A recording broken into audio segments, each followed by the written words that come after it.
राहुल गांधीजींनी देशामध्ये ज्या पद्धतीनं वोट चोरी सुरू आहे आणि ती भारतीय जनता पक्ष आणि निवडणूक आयोगाच्या संगनमताने चाललेली आहे, हे पुराव्यानिशी सिद्ध करून दिलं होतं आणि खऱ्या अर्थानं देशाच्या तमाम जनतेचे डोळे उघडले.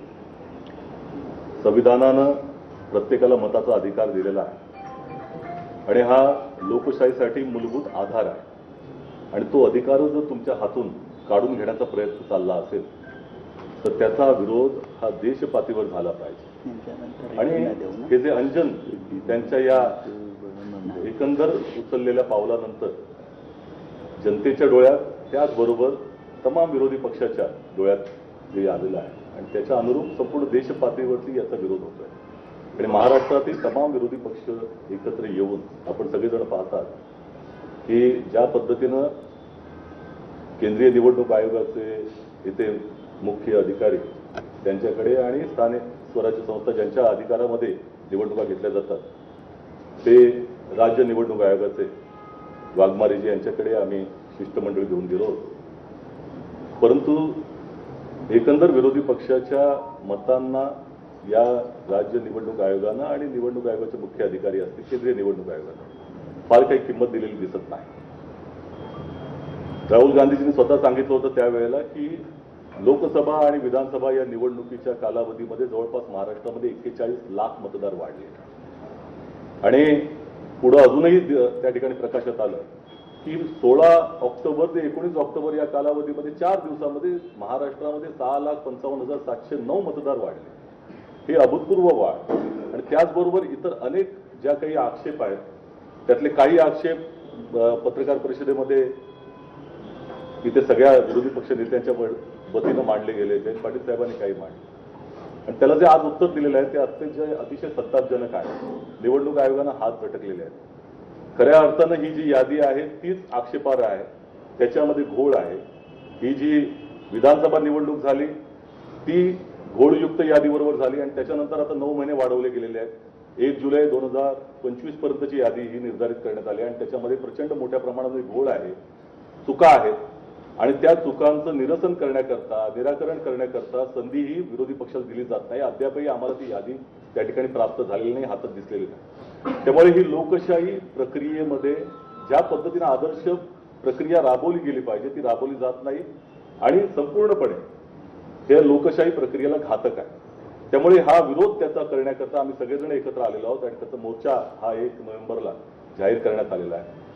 विरोधी पक्ष संपूर्णपणे या ठिकाणी त्या मोर्चामध्ये उतरेल यात कोणत्या तऱ्हेची शंका नाही आणि महाराष्ट्राच्या 12 कोटी जनतेचा अधिकार तुम्ही लक्षात घेतलं पाहिजे की गेले 3 वर्ष त्यांनी हा टाळलाय. स्थानिक स्वराज्य संस्थांच्या निवडणुका जाणीवपूर्वक टाळल्या गेलेल्या आणि आता ही जी काही त्यांना अधिकार त्यांचा प्राप्त होण्याची जी संधी आहे ती देखील नाकारण्यात येत आहे. कारण लोकशाही प्रक्रियाच पूर्णपणे नेस्तनाबूत करण्याचा प्रयत्न आहे. त्याचा विरोध सगळेजण मिळून आम्ही करतो. धन्यवाद. भारतीय कम्युनिस्ट पक्षाचे कॉम्रेड प्रकाश रेड्डी मी यांना विनंती करतो. पत्रकार बंधू भगिनी, माझ्या आधी आजचे पत्रकार परिषद कुठल्या उद्देशाने घेतलेली आहे त्याच्याबद्दल माहिती सांगितलेली आहे. मुख्य मुद्दा हे येणारी जी निवडणूक आहे ती निवडणूक ही मतदार यादीवर अवलंबून असते. मतदार हे तिकडे मतदान करतात आणि त्याच्यासाठी यादी बनवली जाते. ही यादी संपूर्णपणे पारदर्शक असली पाहिजे. त्यात त्रुटी असता कामा नये, त्याच्यामध्ये घोटाळे असता कामा नये, एकच नाव ज्या ठिकाणी असता कामा नये.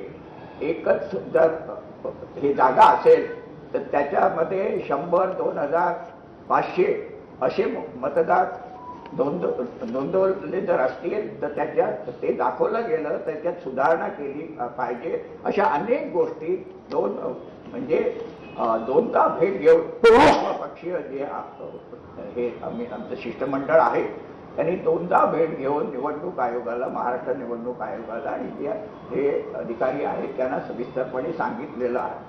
परंतु आज त्यांचा खुलासा आलेला आहे तो जुजबी आहे आणि तो खोटा आहे. त्याच्यामध्ये मुख्य मुद्दे जे आम्ही तिथे सांगितले त्याच्यामध्ये काहीही सुधारणा झालेली नाही.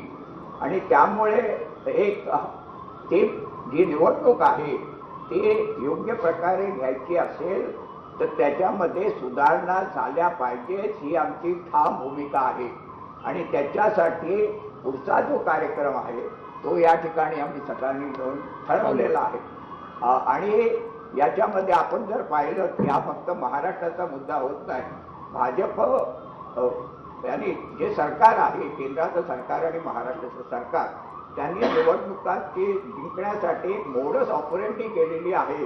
बोगस यादी करायची, मतदार वाढवायचे, खोटे मतदान करायचं आणि अशा पद्धतीने निवडणूक जिंकण्याचा प्रकार त्यांचा चालू असतो. त्याचा कुठेतरी बंदोबस्त केला पाहिजे. तो महाराष्ट्रामध्ये होऊ शकतो, झाला पाहिजे, आमची भूमिका आहे.